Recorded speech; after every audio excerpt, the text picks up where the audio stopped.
or Gotcha. go ahead. All right. You know, I was kind of reading what was written on Facebook about kind of like the wording of who I am and kind of what this was, you know, the talk was about. And I definitely wanted to make sure that like this definitely it's a lot of recovery for me. You know, on the 15th, I just had 2 years of no alcohol, so that was a really big deal. 2 years is just I can't believe the time that's gone by. I've been to a handful of these meetings. I have some really good support. Obviously, you know, I see James over there and John. Kara, her that's is my fiance. She's also 2 years sober on the 15th as well. So we kind of share that together, which is really neat and weird. And it's a good story. If it wasn't for the sobriety, you know, we'd both probably be in separate places. But so yeah, it definitely is. You know, I've been successful. I've been high functioning. I've been super fortunate. I've been with the right chefs, the right places.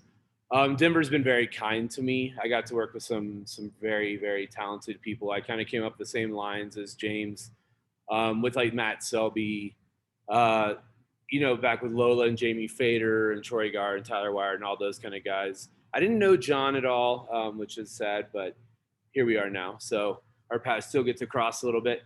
Um, but with that being said, kind of start from the beginning. I grew up in Houston. I lived there till I was 15. That's where I met Rick, of course.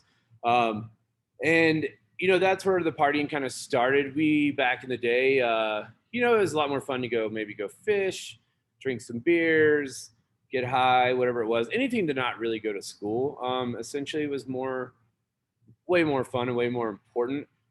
We got away with a lot with not going to school. We never really got in trouble, and things never really made their ways home. So my mom she never really found out about any of this stuff until all of a sudden it all came all at once, and then she got this news that I wasn't, you know, I'd missed. I think it was like my sophomore year, I missed like 11 full days and like 30 classes in just the first semester, and that's when it kind of was like the oh shit moment for her, and I think for my dad as well. And it was either Harlingen Military Academy in Texas or it was come up here and live with my dad. And so I got sent. Well, for Christmas, I started getting like all these like fancy clothes or khaki pants and collared shirts. And I was like, what is this stuff? And it turns out that was the dress code for the high school that I was going to. So that was a little kind of a shock. So I got sent up here, went to Regis Jesuit High School, to all boys Jesuit Catholic high school. Honestly, it was the best thing that's ever happened to me. I really kind of I turned things around. I still managed to party and have fun, get in trouble. You know, I'm not going from Texas to there like an all boys Catholic high school with a fair amount of money. Like maybe those kids aren't the best influence either. Um, but it was good. You know, we had a lot of fun, and you know, just partying was always part of my life. And you know, back then it was smoking weed and drinking and those sort of things. And then you know, you go to college, and that was the next step. And thankfully, I'd done well enough to where I had the opportunity to go to college. I got accepted into college. I really want to go to culinary school, but that wasn't necessarily a job back then. We're talking, I mean, 25 years ago. You know, it just wasn't a job that my family also had taken as a serious career. So it was no, you need to go get a traditional degree. So I went and did that. And while in college, I, you know, continued on my ways. I ended up getting a DUI my freshman year, having had to move home after the summer. I took all my summer school money and then just went and drank and partied and lived in Durango for a couple of months. And then all of a sudden, my dad showed up at my friend's house, and that was pretty scary. But I hid, and, and then ended up having to drive home the next day. He left money in the car so I could afford gas to get all the way from Durango back to Denver. So at that point, I had kind of burned a lot of bridges, but then I had to build up some trust with them again. I did, and they, you know, got re-rolled back into college, went back to school, moved out. Just really continued on just the partying path, and that's just what I wanted to do, is have fun, and that didn't coincide with school or an education. I managed to get through school. I was certainly wasn't a straight A student by any means, but I did enough to get by, and that was fine by me. I didn't really care. I just was trying to make those people happy that were paying for my partying and that sort of stuff as well. So after that was kind of, or I guess it was maybe my like junior year. I ended up unexpectedly losing my father. He had passed away. He was getting cortisone injections in his shoulder. We don't know exactly what happened, but he had a heart attack. It ended up having a heart attack and passing away immediately. Well, he was alive and incubated for about 2 days before the family decided that that was not how we wanted him to continue on. So that was a big shock at 22. I had, he and I just kind of had started building our relationship back. We drank a lot. It was crazy some of the things we would do. I would meet him all the way out in Parker, and we would get wasted. He would just let me drive all the way back to Denver, and it was totally normal. And I just thought this is just what happened. So we had a pretty good relationship. Obviously, it wasn't super healthy by any means, but we became more friends. And losing it was a big deal. I had never lost. I was fortunate. I had never lost any friends growing up, or anyone really close to me. I think maybe a grandparent. So it was pretty devastating at the time. I ended up losing my job because I was just partying all the time, and I was working in a mall. I couldn't open the store on time, and whenever you don't open a store, you get fined. So after a couple, maybe a dozen fines, they were like, "Listen, man, like we got to get you. You got to find something else to do." So I lost my dad, lost my job. So I'm sure we all know how that goes, and just continued on the same path of partying. Got back in school, finished up. I managed to somehow finish up all that, and then at that point, I was like, you know what? I'm gonna cook. This is what I want to do. It's what I wanted to do. I've done your guys' thing. Now I'm gonna do mine. Started cooking. Within 2 years, I ended up or maybe like 4 years, I ended up over at Steuben's with Matt Selby and Brandon Biederman. Really kind of set up shop there. Realized I had found the right people to learn from, and basically, it's like this is my career, and that was settled. Uh, it was back in the day where drinking was part of the job. Rewards were shots. Anything, bad days were shots. Good days were shots. Showing up for work turned into shots. Shots before work. Office bottles. It was rowdy, and it was part of the machismo of it too. And it was we're awesome, and we drink hard, and we cook hard, and Stevens was cranking out some crazy numbers, and the amount of work we were doing was pretty unbelievable. So it was a reward system for sure, and it was also just what everybody did. It just seemed normal, and it continued on that way for a while, and it was normal, and it was glorified, and it was all those really fun, cool things. And it was exciting, and after work to go to Williams and black out was normal. And you had those times back then where it's like I need to take a break, and it was taking a day. And then it got to like no more. I need to take a break. Like you were just hungover, and it was just normal, and that's just how you lived your life, and that was fine.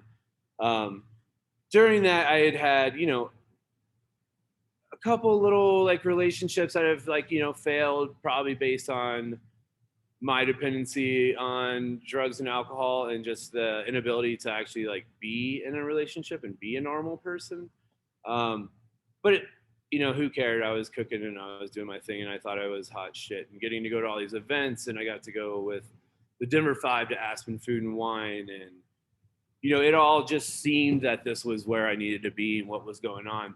And then I really started kind of realizing about more of the negatives. I think I had at this point I'd had two DUIs. I didn't have a license. I was walking to and from work, but all that was great because at least I wasn't driving. And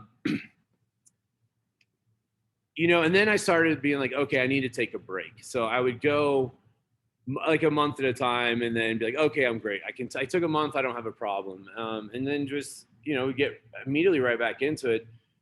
What I didn't realize then is you just hit it harder. You come back into a second time after a break, and you just go full speed. So I did that a couple times. I went 6 months once without drinking, and it was another one of those like I just made it 6 months. Like I'm great. Everything's positive, and I don't have a problem. Kind of, sort of, anything to really talk yourself out of admitting that you have a problem. I was good at that. Um, so there was that. After I became the chef of Steuben's, I ended up taking everything over. Went They were opening the Steuben's Arvada location, so I took on the role of the opening chef up there. Went up there and set up shop. I had gotten engaged to an old friend, and we, everything seemed really positive and moving in the right direction. We her family went to Aruba quite often, so we decided to go down there with the family before the wedding, and I found these guys that were selling bratwurst on the beach, and the thing, I couldn't believe how well they were doing, and it was just frozen Johnsonville brats, and they were just killing it. So I found them on Facebook and was like, "How did you do this? Tell me your story. I really want to hear what you did." And then they were just like, pretty fortunate they hadn't run a restaurant, didn't know what they were doing, just kind of set up shop, and it ended up working. And they also were like, "Hey, we're opening a restaurant in 4 months. We want our chef to be American. Do you want to do it?" So we thought, yeah, this is great, right? This is the American dream. Go live on a beach, and I wanted to sell tacos. Nobody down there was doing tacos, so I was like, this is cool. This can get us on the island, get us our permits. This is going to be great. But going down there. So before I went down there, actually, I'd gotten into DUI, so I got my third DUI. At that point, I had a really good lawyer who had talked the judge into letting me leave the country. And with that being said, I had to do my therapy down there, which was essentially one-on-one with somebody I just found. And my drug and alcohol testing it was a blow thing. And that's so no EKG, none of the new stuff that they have here. And then the drug became, it was a P test. So, it turned into just drinking a lot, being able to skate through these, these breathalyzers, just go in the morning and everything was fine. And then, they were once a week, so I kind of could skate through there. The drug thing, I ended up, we're 20 miles off the coast of Venezuela. So there was some South American drugs coming through there that were pretty easy to get your hands on. And so that kind of turned into now I'm getting drunk and doing a lot of really cheap cocaine essentially. And it was great. It was fun. It was awesome. I'm in Aruba. This is what we wanted. So I really just kind of skated the whole, I don't know if it was a privilege thing, but I just had the right lawyer and the right kind of thing go on. So I kind of got out of that whole DUI, sort of the classes and the actual testing and that sort of stuff. So I was down there. Then the people we moved down to cook for to open this restaurant, they kind of lied about my permit. So I couldn't get a permit. They had said everything was turned in. Everything was great. I got down there. Well, I couldn't get a permit because I had the DUI. So I'm a criminal in their eyes, which, and I was. So they weren't willing to give me a permit. So, I was a little, obviously you're frustrated at this point. You don't know what to do. After about a year and a half of living down there like that, it loses its luster. Not being able to come back to and from as much as, you don't know if you're gonna be able to get back in. Those sort of things, things were very rocky between my wife at the time. You could just tell that this just wasn't the right place. And that things just really needed to change. So we'd come back to Denver and decided that Denver was home. We needed to come back. I'd kept my house, so it's pretty easy to come back and move right in. The crazy thing is I put everything in a shipping container and shipped it to Aruba, and then basically had to put everything back into a shipping container and ship everything back a year and a half into this. So I came back, moved into the house. Everything was, I had gotten a job. I was the culinary director for Tap and Burger. They had 2 locations, opening a third, came in, fixed a bunch of stuff, just really dove in headfirst with work. My wife at the time, who's now my ex, she stayed at the house one night, and the next day she's like, I'm going to go stay at a friend's, and then never came home. So now I'm stuck in this house. I've got a new job that I'm starting, and now I'm forced to be sober because I have 4 months left of my probation. And that's what really kind of started the, oh shit, you better get it together now, or you're going to go to jail. Um, a lot of really negative repercussions. And then it was a lot. So just moving back to the country, all my friends have friends. They're doing their own thing. So now I'm alone, wifeless, sober, forced sober, and have a house with nothing in it because all my stuff's in a shipping container that's 45 days out. Uh, so that really, it was miserable. It fucked with me for a while. It mentally was hard. I didn't know what to do. I didn't know where to go. I didn't know how to, like, yeah, I just didn't even know how to ask for help. So I just buried myself in work and just kind of kept going, and which was good because it takes your mind off of all those things. But learning how to be alone, like my ex wasn't talking to me at all, wouldn't answer phone calls, nothing. So I was just in a very odd spot. But I got through those 4 months, and of course, probation's over, right? So what do you start doing? You start drinking. Um, I had a car, I had a license, but then I for some reason I can't not drink and drive. I don't know what it is, but my body or my mind is just like, get in the car and go. I don't care. Like, I have no idea how to say no. I'm like, no, everybody get it, and it's gonna be fun. Like, let's go.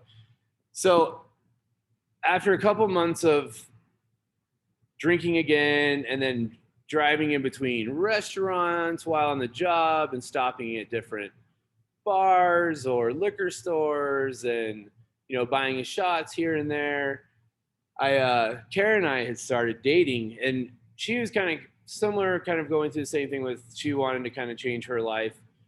And we really kind of saved each other's lives. Like, we found each other, and then we dated for a little bit, we drank for a little bit, and then one day we just woke up and we're like, let's just stop for a little bit. Like, nothing really horrible happened. Um, Thankfully, nothing really horrible happened, but we just kind of were like, okay, let's stop. So we stopped, and then we did some CHOW meetings. We did some recovery Dharma meetings.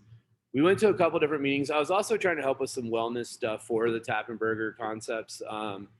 So some of this was research, but I used that as a way to kind of hide how scary it was, or that I had a problem, because it was really, really tough to even admit that you have a problem. But so we started doing sort of that kind of stuff. And after, a month, and it was like, okay, let's go 6 months. And then it was really like, let's just not put anything on it. Then all of a sudden it was like, okay, now let's go a year. We really want to make it a year.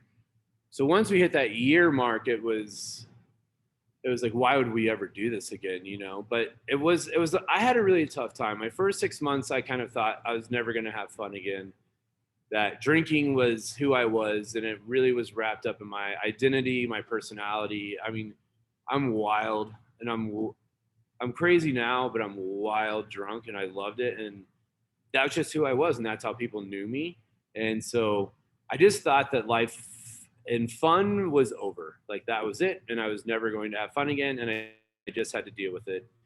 And it sucked, but I also knew that it was the right thing to do, or is go get a 4.2i and get a felony and go to jail for a long time. So I knew that was, I'd rather not have fun and be sober than be in jail and doing that. So, but that definitely went away.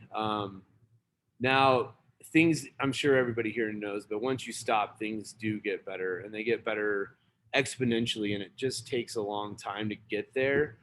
I started finding a lot more happiness. I got really healthy. I've lost like over 100 pounds.